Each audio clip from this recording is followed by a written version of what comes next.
조선야화를 찾아주셔서 감사합니다. 구독과 좋아요, 알림 설정 부탁드립니다. 뙤약볕이 내리쬐는 한여름, 경상도의 한 작은 마을 개두골은 2달째 이어진 가뭄에 신음하고 있었습니다. 갈라진 논바닥은 거북이 등처럼 갈라져 있었고 모내기를 마친 벼들은 누렇게 말라가고 있었지요. 농민의 딸 연희와 어머니는 작은 항아리에 남은 물을 아끼며 말라가는 벼에 조금씩 붓고 있었습니다. 땀으로 젖은 치마를 걷어올린 연희의 얼굴에는 걱정이 가득했지요. 올해도 가뭄이 심하구나. 이러다가는 다 말라 죽겠다. 어머니, 걱정 마세요. 곧 비가 올 거예요. 하늘이 무심하지는 않을 테니. 그때 말발굽 소리와 함께 관아의 포졸들이 마을에 들이닥쳤습니다. 선두에 선 아전은 포졸들에게 큰 소리로 명령을 내렸지요. 이번 달 세금을 2배로 거두라는 수령나리의 명이다. 가뭄으로 조정해서 특별 세금을 내리셨으니 모두가 빠짐없이 내야 한다. 마을 사람들은 공포에 질려 서로를 바라보았습니다. 가뭄으로 특별 세금이라니. 이게 당최 뭔 소리랍니까? 이미 지난 겨울의 세금도 제대로 내지 못한 집이 많은데 2배의 세금이라니 감당할 수 없는 일이었지요. 노인 한 명이 떨리는 목소리로 말했습니다. 날이 가뭄으로 농사를 망쳤는데 어찌 2배의 세금을 내라 하십니까? 아전은 코웃음을 치며 노인에게 다가갔습니다. 감히 관아의 명령에 불평을 하느냐?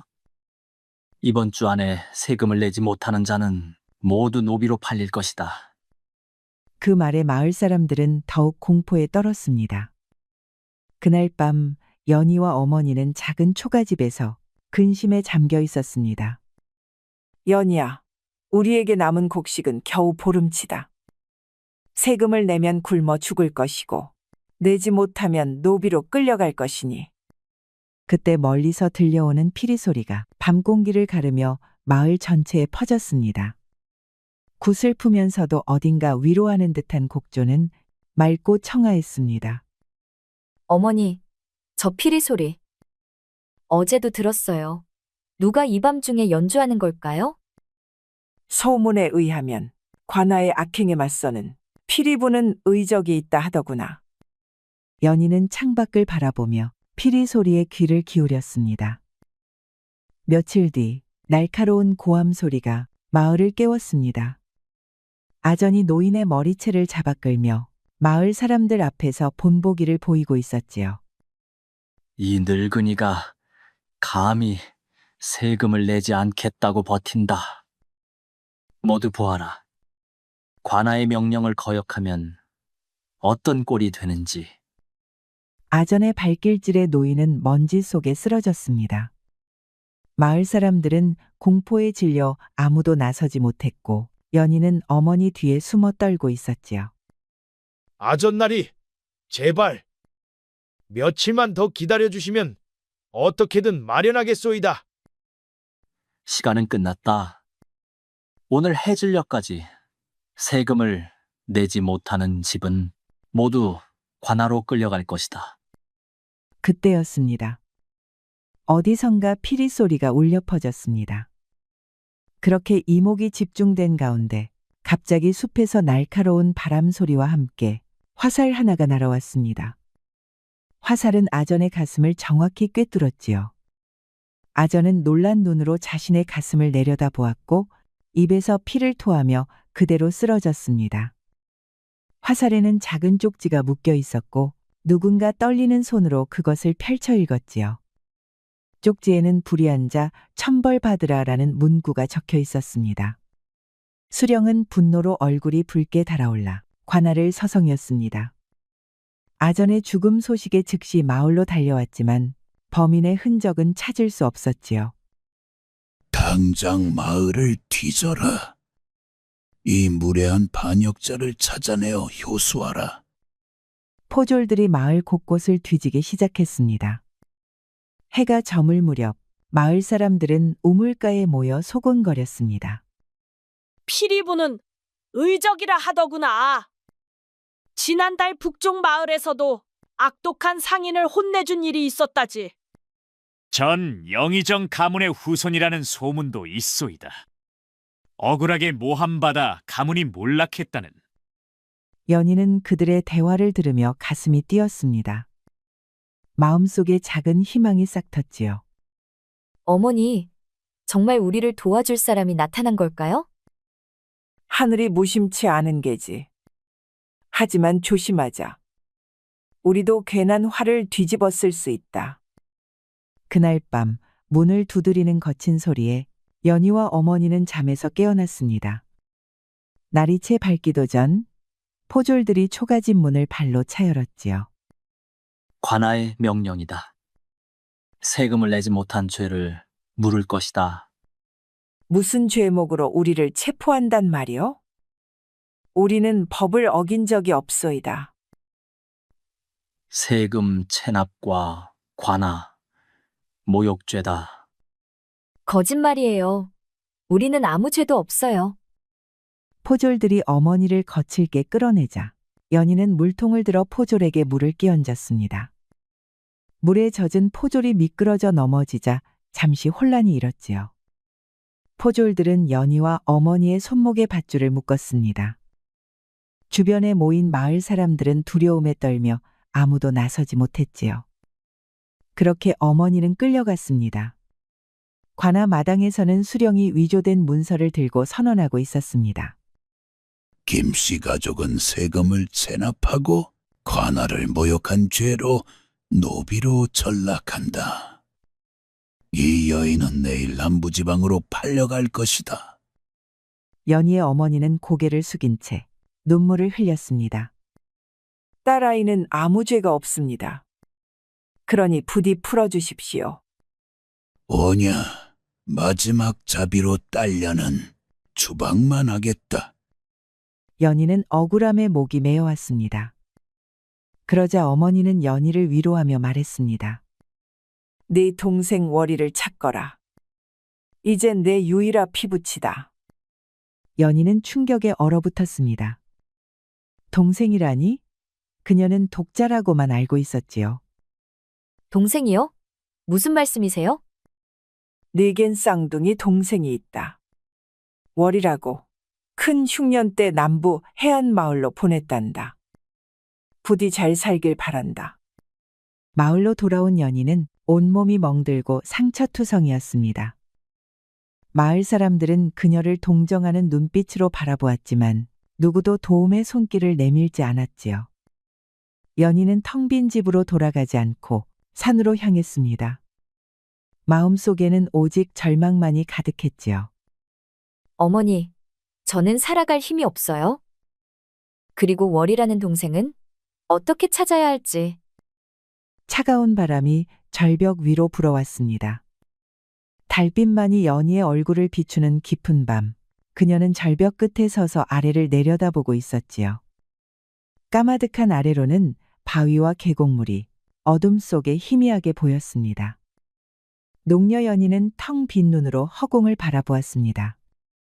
그녀의 마음속에는 어머니가 끌려가는 모습과 쌍둥이 동생에 대한 충격적인 비밀만이 맴돌고 있었지요.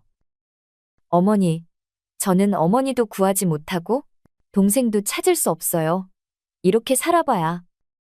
그녀는 천천히 눈을 감고 한 발을 앞으로 내디뎠습니다. 그 순간 바람을 가르는 소리와 함께 검은 그림자가 나타나 연희의 허리를 감싸 안았지요. 연희가 눈을 떴을 때 그녀는 이미 절벽에서 몇 걸음 떨어진 곳에 서 있었습니다. 목숨을 함부로 버리지 마시오. 검은 복면을 쓴 남자가 연희 앞에 서 있었습니다. 달빛 아래 그의 눈만이 복면 사이로 빛나고 있었지요. 연희는 충격과 혼란으로 바위의 등을 기댄 채 복면남을 경계하듯 바라보았습니다. 그녀의 눈에는 분노와 두려움이 교차했지요. 당신은 누구시오? 왜 나를 구한 것이오? 복면남은 조용히 연희 앞에 앉아 그녀의 상처를 살폈습니다. 그의 손길은 의외로 부드럽고 능숙했습니다. 그대의 어머니가 노비로 끌려간 일을 알고 있어. 그리고 그대에게 쌍둥이 동생이 있다는 것도. 연희는 놀라 몸을 움츠렸습니다. 어떻게 이 남자가 그 모든 것을 알고 있는 것인지 그녀의 눈에 의심이 깃들었지요. 당신이 마을에서 소문난 그 의적이요? 복면남은 대답 대신 품에서 작은 피리를 꺼내 불기 시작했습니다. 그 소리는 연희가 며칠 전부터 밤마다 들었던 바로 그 피리 소리였지요. 슬프면서도 용기를 주는 선율이 밤 공기를 타고 퍼졌습니다. 연희는 피리 소리에 점차 마음이 진정되었습니다. 복면남은 연희를 샘터로 데려가 물을 떠주었습니다. 그리고 주머니에서 약재를 꺼내 연희의 상처에 발라주었지요. 어머니는 구할 수 있을까요? 방법이 있어. 하지만 쉽지 않을 것이오.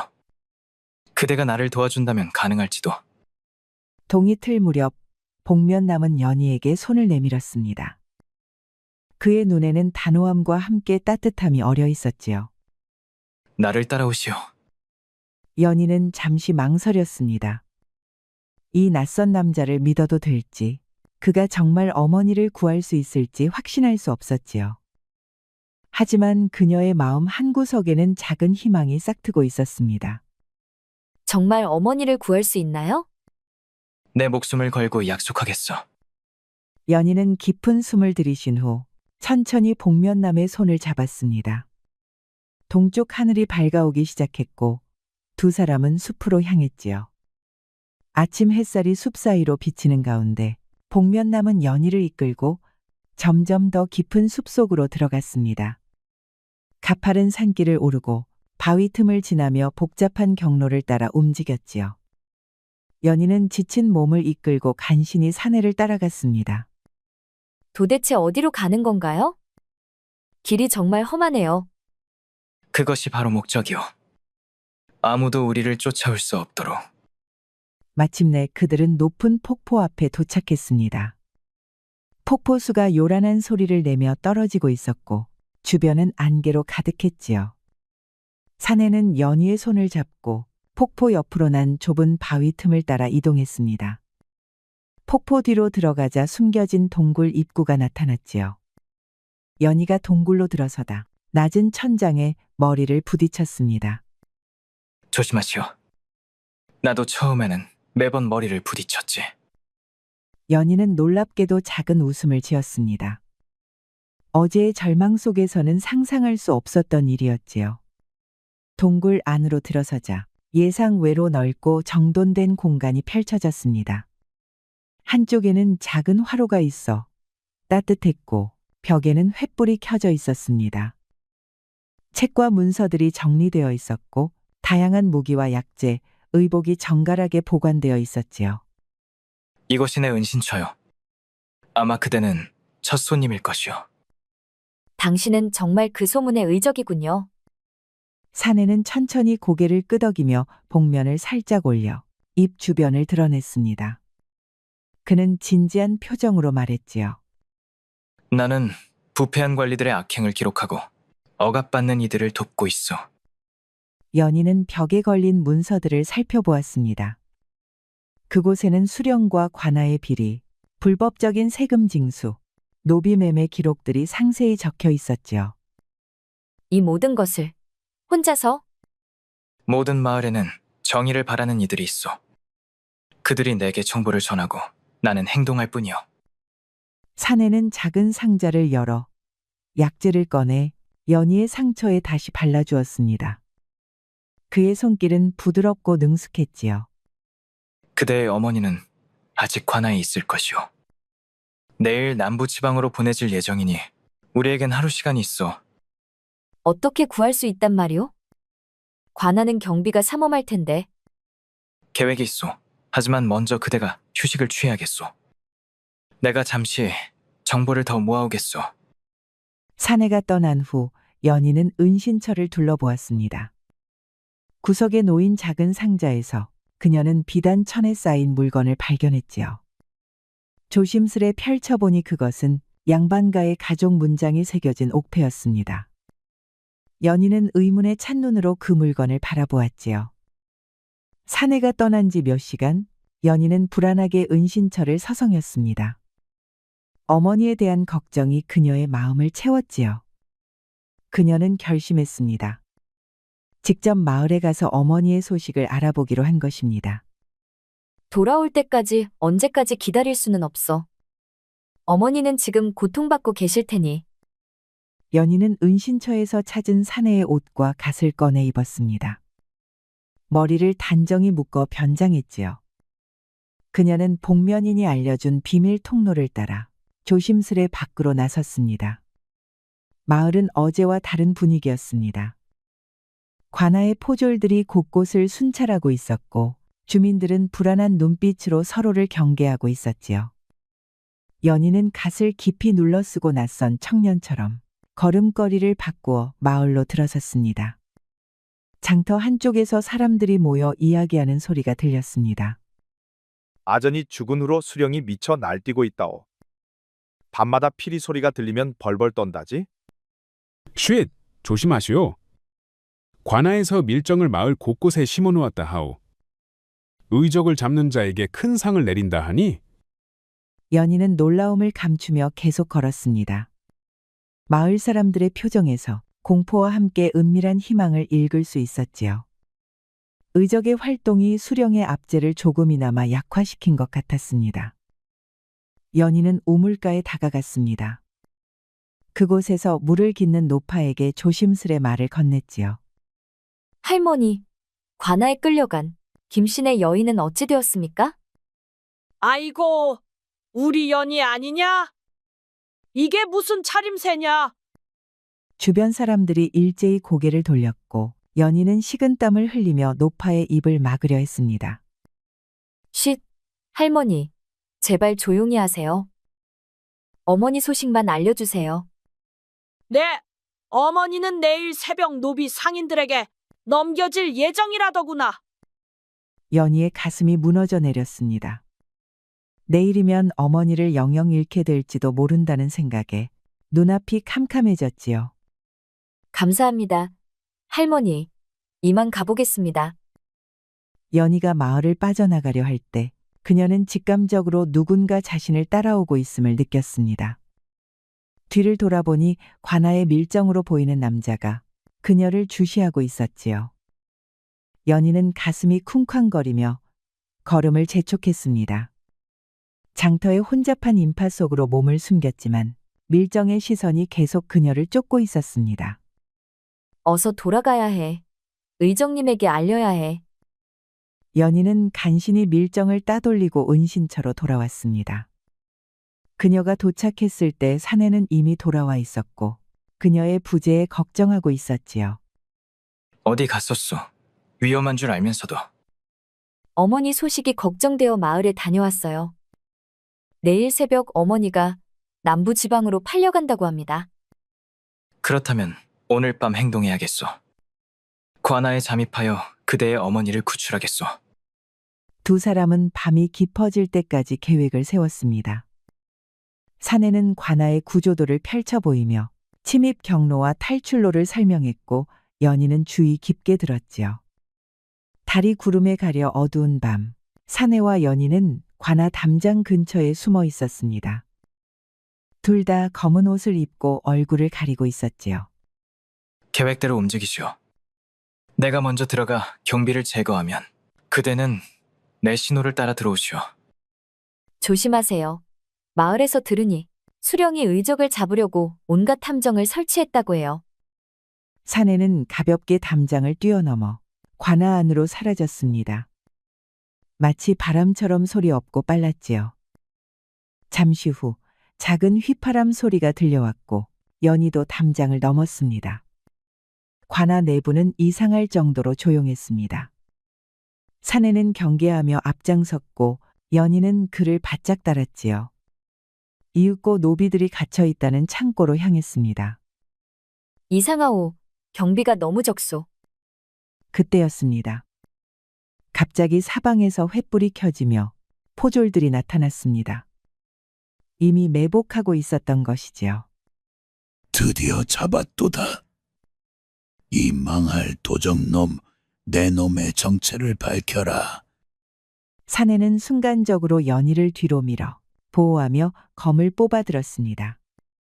그러나 너무 많은 포졸들에 둘러싸여 있었지요. 그 여자는 김신의 딸이로구나. 역시 내 예상대로 의적과 내통했어. 어머니는 어디 계십니까? 우리는 아무 죄도 없어요. 이미 떠났다. 너희를 유인하기 위한 거짓 정보였지. 연희는 충격에 빠졌습니다. 모든 것이 함정이었던 것입니다. 사내의 눈에 분노가 번쩍였지요. 내일 아침 너희 둘 다 공개 처형될 것이다. 도적의 정체를 백성들에게 보여주겠다. 포졸들이 다가오자 사내는 재빨리 품에서 작은 주머니를 꺼내 바닥에 던졌습니다. 순간 짙은 연기가 퍼지며 시야가 가려졌지요. 연희, 내 손을 놓지 마시오. 혼란 속에서 화살 몇 발이 날아와 사내의 어깨와 다리를 관통했습니다. 그는 고통을 참으며 연희의 손을 잡고 달렸지요. 동이 트기 직전 두 사람은 간신히 숲속으로 도망쳐 왔습니다. 사내는 여러 발의 화살을 맞아 심하게 피를 흘리고 있었고 복면은 찢어져 얼굴 일부가 드러나 있었지요. 상처가 너무 심해요. 어서 은신처로 돌아가야 해요. 괜찮소. 이 정도는. 그러나 사내의 다리가 힘을 잃고 그는 쓰러졌습니다. 연희는 필사적으로 그를 부축했지요. 그리고 사내의 복면이 더 헐거워지며 얼굴이 드러났습니다. 연희와 비슷한 또래의 아주 잘생긴 청년이었습니다. 연희는 사내를 끌다시피 하며 은신처로 향했지요. 은신처로 돌아온 연희는 사내를 침상에 눕혔습니다. 옷은 피로 젖어 있었고 화살이 어깨와 다리에 깊이 박혀 있었지요. 연희는 떨리는 손으로 약재와 붕대를 찾았습니다. 화살을 빼내야 해요. 고통스러울 테지만 참으셔야 해요. 사내는 고통으로 이마에 땀이 맺혔지만 고개를 끄덕였습니다. 연희는 깊은 숨을 들이쉬고 화살을 빼내기 시작했지요.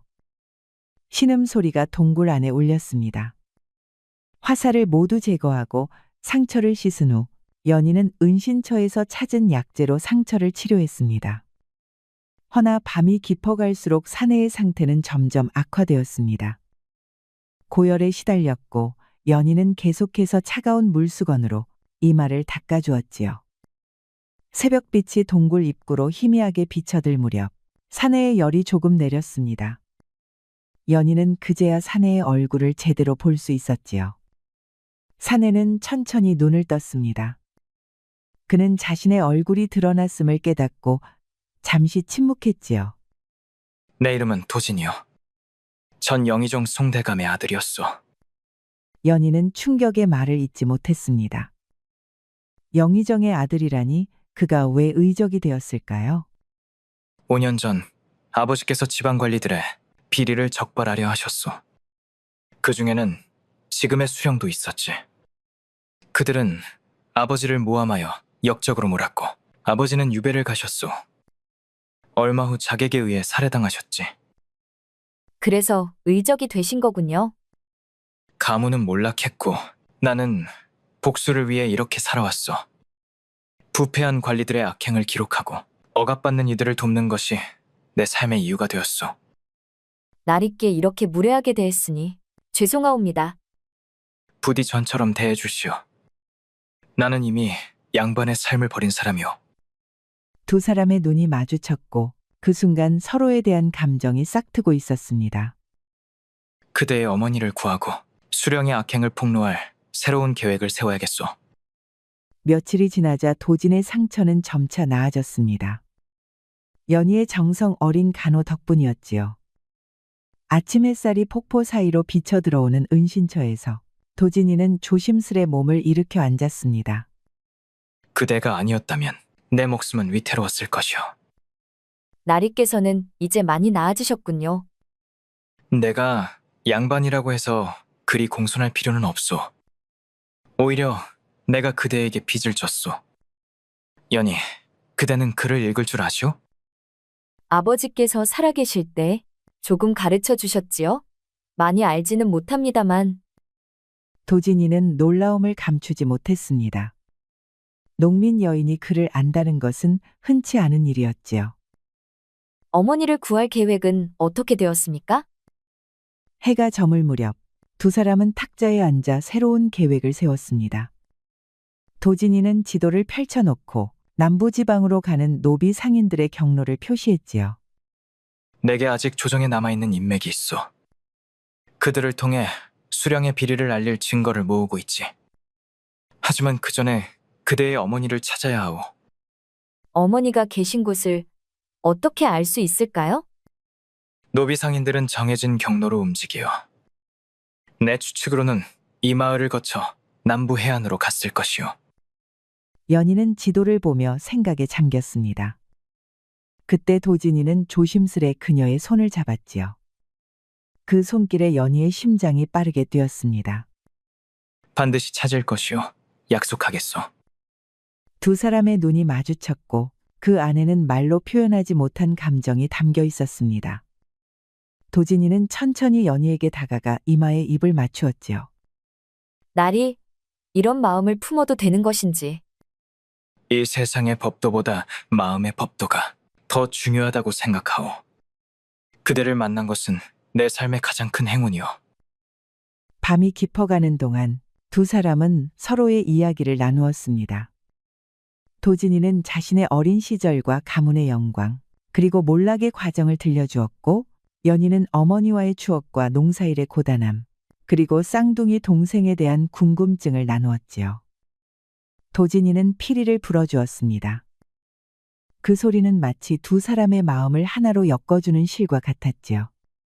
당신의 피리 소리는 처음 들었을 때부터 내 마음을 움직였어요. 그 소리가 그대에게 닿았다니 다행이오. 그때 갑자기 동굴 입구에서 소리가 들렸습니다. 도진이의 정보원 중 하나인 젊은 상인이 급히 들어왔지요. 도련님, 큰일 났습니다.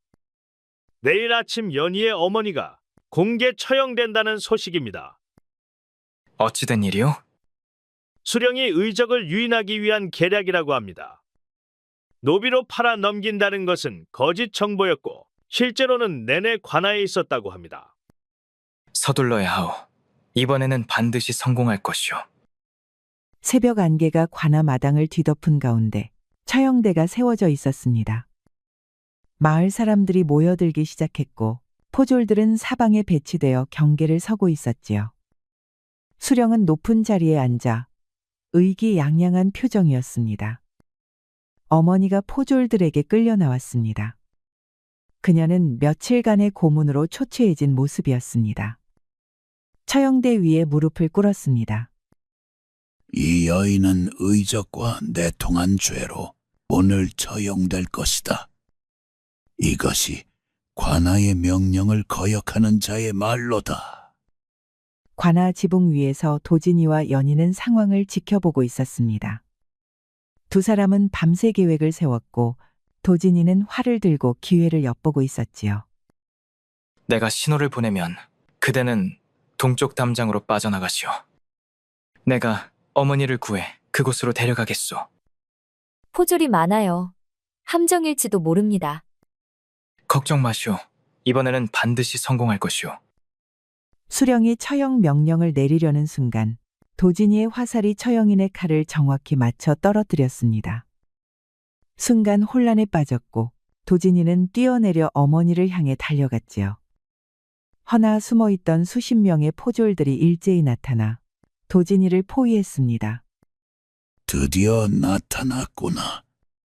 이번에는 도망칠 수 없을 것이다. 도진이는 검을 뽑아들고 포졸들과 맞서 싸웠습니다. 그러나 수적으로 분리해 점점 밀리기 시작했지요. 연희는 지붕 위에서 이 모든 것을 지켜보며 가슴이 찢어지는 듯 했습니다. 그때 연희는 깊은 숨을 들이쉰 후 지붕에서 뛰어내려 마당 중앙으로 달려갔습니다. 멈추세요. 제가 의적의 연인입니다. 저를 잡으세요. 연희, 안 돼. 오호, 의적의 연인이라. 네가 그 김신의 딸이로구나. 그렇습니다. 제가 모든 계획을 세웠습니다. 이 사람은 저를 돕기 위해 어쩔 수 없이 따랐을 뿐입니다. 연희는 담대하게 수령 앞에 섰습니다. 그녀의 눈에는 두려움 대신 결연함이 가득했지요. 수령님의 비리와 악행을 모두 알고 있습니다. 백성들의 땅을 빼앗고 세금을 횡령하고 무고한 이들을 노비로 팔아넘긴 일들을 감히 네 목숨이 아깝지 않느냐? 제 목숨보다 소중한 것이 있습니다. 어머니와 이 사람의 목숨입니다. 연희는 도진이를 바라보았습니다. 그녀의 눈에는 깊은 사랑과 결의가 담겨 있었지요. 이 사람을 풀어주신다면 제가 대신 처형을 받겠습니다. 수령은 잠시 생각하더니 음흉한 미소를 지었습니다. 좋다. 도적을 잡는 것보다 놈의 마음을 부수는 것이 더 재미있겠구나. 놈을 풀어주되 네 처형을 직접 보게 하라. 도진이는 포졸들에게 붙잡힌 채 절망적으로 몸부림쳤습니다. 안 돼, 연희. 그럴 수 없어. 연희는 담담하게 도진에게 다가가 그의 귀에 속삭였습니다. 살아남아 어머니를 구해주세요. 그리고 내 쌍둥이 동생 월이를 찾아주세요. 남부 해안마을에 있을 거예요. 도진이 눈에서 눈물이 흘러내렸습니다. 연희는 마지막으로 그의 손에 작은 종이를 쥐어주었지요. 처형이 집행되는 순간 하늘에서 갑자기 비가 쏟아지기 시작했습니다. 마치 하늘도 연희의 죽음을 슬퍼하는 듯했지요. 도진은 포졸들에게 붙잡힌 채 그 모든 것을 지켜봐야 했습니다. 그의 눈에서는 눈물 대신 피가 흐르는 듯했지요. 수령은 의기양양한 표정으로 도진에게 다가왔습니다. 이제 보았느냐? 네 연인의 최후를. 너는 살려주마. 그 고통 속에서 평생 살아가도록. 포졸들이 도진을 마을 밖으로 끌고 가 내던졌습니다. 그는 진흙탕 속에 쓰러진 채 연희의 이름을 부르며 절규했지요. 도진은 은신처로 돌아와 연희의 흔적이 남아있는 공간을 바라보았습니다. 그녀의 손길이 닿았던 물건들. 모든 것이 도진이를 찢어놓는 듯했지요. 하지만 슬픔 속에서도 그의 눈빛은 점차 차갑게 변해갔습니다. 연희, 내가 복수하리다. 그리고 약속을 지키리다. 도진이는 연희가 마지막으로 건넨 쪽지를 펼쳐보았습니다. 그곳에는 어머니가 팔려간 정확한 위치와 노비 상인의 이름이 적혀 있었지요. 그는 체계적인 복수 계획을 세우기 시작했습니다. 수령은 밤마다 악몽에 시달렸습니다. 창문 밖에서 들려오는 피리 소리, 연희의 홀령이 나타났다는 소문. 그는 점점 공포에 사로잡혀 갔지요. 마을 사람들 사이에서는 이상한 소문이 퍼졌습니다. 밤마다 처형된 연희의 홀령이 수령을 찾아간다더군. 피리 소리와 함께. 수령이 밤마다 벌벌 떤다지. 귀신이 두려워 잠도 못 이룬다고. 이 소문은 도진이 퍼뜨린 것이었습니다. 그는 수령의 공포를 이용해 심리전을 펼치고 있었지요. 눈이 내리는 한겨울밤, 수령은 방 안에서 떨고 있었습니다. 그때 창문이 열리며 차가운 바람이 들어왔고 도진이가 그 앞에 나타났지요. 기억하시오? 연희를 처형한 그날을. 유령이냐? 복수하러 왔어. 도진이는 차갑게 빛나는 검을 들고 수령에게 다가갔습니다. 수령은 벌벌 떨며 애원했지요. 살려주시오. 내가 잘못했소. 그 여인의 어머니는 김상인에게 팔렸소. 모든 것을 말하겠소. 도진이는 냉정하게 수령을 처단했습니다. 그의 눈에는 감정이 없었고 오직 허무만 담겨 있었습니다. 새해의 시간이 흘렀습니다. 도진이는 연희의 어머니를 찾아 남부지방을 떠돌았지만 끝내 찾지 못했습니다. 그리고 도진이는 신분을 완전히 버리고 방랑하는 삶을 선택했지요. 봄날의 해안가, 도진이는 피리를 불며 바다를 바라보고 있었습니다. 그의 얼굴에는 세월의 흔적이 깊게 패여 있었고 눈빛은 공허했지요. 연희, 어머니를 찾지 못했소. 하지만 약속한 대로 동생을 찾아보겠소. 도진이는 남부 해안 마을들을 돌아다니며 쌍둥이 동생 월이에 대한 정보를 모았습니다. 때로는 억압받는 이들을 도왔지만 예전의 열정은 찾아볼 수 없었지요. 그의 마음속에는 오직 연희에 대한 그리움과 약속을 지키려는 의무감만이 남아 있었습니다. 이제 마지막 약속만 남았소. 월이를 찾아 그대의 뜻을 전하리다. 소란스러운 외침 소리가 봄날의 고요함을 깨뜨렸습니다. 도진이는 마을 어귀에서 들려오는 소리에 걸음을 멈추었지요. 얌전히 걸어. 도진이는 무심코 그쪽을 바라보았습니다. 그리고 그 순간 심장이 멈추는 듯 했지요. 노비 상인들에게 끌려가는 여인의 얼굴이 연희와 똑같았기 때문입니다. 연희, 도진이는 자신의 눈을 의심했습니다. 3년 동안 꿈에서도 그리워했던 그 얼굴이 눈앞에 있었지요. 하지만 곧 정신을 차렸습니다. 연희는 이미 이 세상 사람이 아니었고 이 여인은 분명 그녀가 찾아달라고 했던 쌍둥이 동생 월이임이 틀림없었습니다. 도진이는 즉시 행동했습니다. 그는 노비 상인들 앞을 가로막고 서서 관아에서 보낸 특사로 위장했지요. 멈추시오. 나는 관아에서 파견된 특사요. 이 여인에 대한 조사가 필요하오. 노비 상인들은 의심스러운 눈빛으로 도진을 바라보았습니다. 그의 낡은 옷과 지친 모습은 관아의 특사라기엔 믿기 어려웠지요. 증명할 것이 있어? 도진이는 품에서 예전에 만들어둔 가짜 공문서를 꺼내 보였습니다. 감히 관의 특사를 모욕하느냐. 이 여인은 중요한 사건의 증인이니 즉시 풀어주지 않으면 큰 벌을 내리겠다. 노비 상인들은 잠시 망설이며 서로 눈치를 보았습니다. 도진이는 그 틈을 타 재빨리 월이의 밧줄을 풀어주었지요. 도진이는 월이를 데리고 마을에서 벗어났습니다.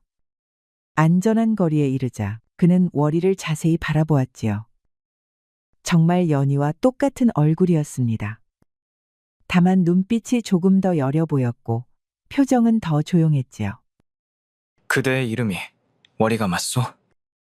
어떻게 제 이름을 아십니까? 도진이의 눈에 눈물이 고였습니다. 3년 동안 찾아 헤맨 끝에 마침내 연희의 마지막 부탁을 이룰 수 있게 된 것이지요. 그대의 쌍둥이 언니 연희를 아시오? 월이의 눈이 커졌습니다.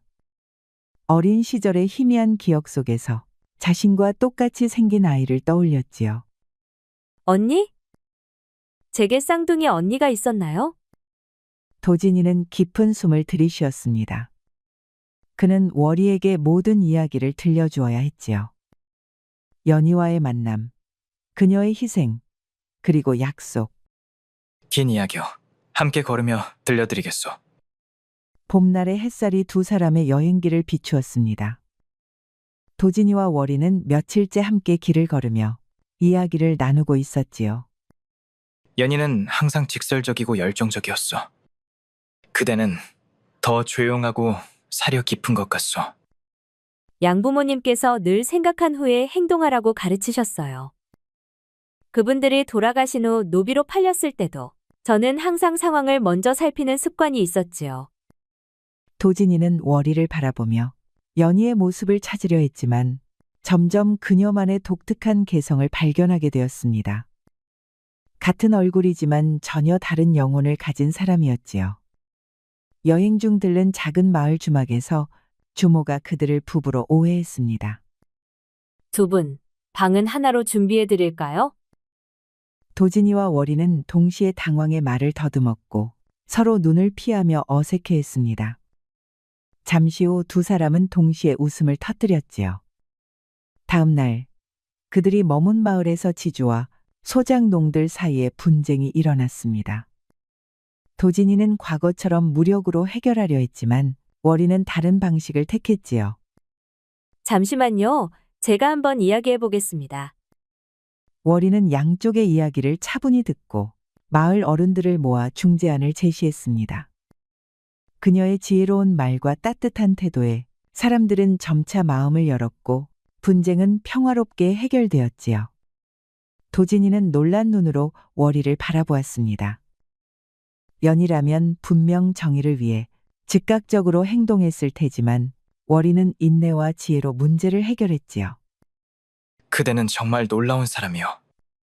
언니처럼 용감하진 못해도 제 방식으로 세상을 조금이나마 바꿀 수 있다고 생각해요. 도진이의 마음속에서 무언가가 움직이기 시작했습니다. 그것은 연희에 대한 그리움과는 다른 월이라는 사람 자체에 대한 새로운 감정이었지요. 그대의 언니가 보면 자랑스러워할 것이오. 언젠가 언니가 꿈꾸던 세상을 만들 수 있을까요? 도진이는 처음으로 진심 어린 미소를 지었습니다. 함께라면 가능할지도 모르겠소. 도진이와 월이는 깊은 산속 계곡에 도착했습니다. 맑은 물이 흐르고 비옥한 땅이 펼쳐진 이곳은 그들이 꿈꾸던 새로운 삶의 터전이었지요. 이곳이라면 누구의 눈도 피해 자유롭게 살 수 있을 것이오. 연희 언니와 도지님이 꿈꾸던 곳이군요. 이제 그 꿈을 이루어 볼 시간이에요. 처음에는 단둘뿐이었지만 도진이는 남은 재산과 인맥을 활용해 토지를 마련했고 월이는 주변 마을에서 억압받는 사람들을 모았습니다. 노비들, 과부들, 집 없는 아이들. 세상에서 버림받은 이들이 하나둘 모여들었지요. 가을이 깊어갈 무렵 계곡에는 작은 마을이 형성되었습니다. 초가집들이 들어서고 밭이 일구어졌으며 사람들의 웃음소리가 퍼졌지요. 이곳에는 신분의 구별이 없었고 모두가 평등하게 일하고 나누었습니다. 마을 사람들은 도진이와 월이를 존경했습니다. 그들은 함께 가뭄에도 견딜 수 있는 관계 설비를 개발하고 계절별 농사 방법을 연구했습니다. 새봄이 찾아온 어느 날, 도진이는 마을 중앙에 작은 비석을 세웠습니다. 그 위에는 연희의 꿈이라는 글귀가 새겨져 있었지요. 그는 오랜만에 피리를 꺼내 불기 시작했습니다. 마을 아이들이 도진의 피리 소리를 따라하려다 엉뚱한 소리만 냈고 월이는 웃으며 아이들에게 말했습니다. 의적 선생님보다 더 잘한다? 아이들은 까르르 웃었고 도진이도 함께 웃었습니다. 얼굴에는 오랜만에 진정한 행복이 깃들어 있었지요. 월이는 비석 앞에 무릎을 꿇었습니다. 도진은 월이 곁에 서서 그녀의 어깨에 손을 얹었습니다. 두 사람의 눈에는 눈물이 맺혔지만 그것은 슬픔보다 성취감과 평온함의 눈물이었지요. 연희가 보고 있을 것이오. 네, 분명 미소 짓고 있을 거예요. 봄바람이 불어와 두 사람의 머리카락을 흩날렸고 마을에는 평화로운 일상이 계속되었습니다. 도진의 피리 소리는 이제 슬픔이 아닌 희망을 담고 있었지요.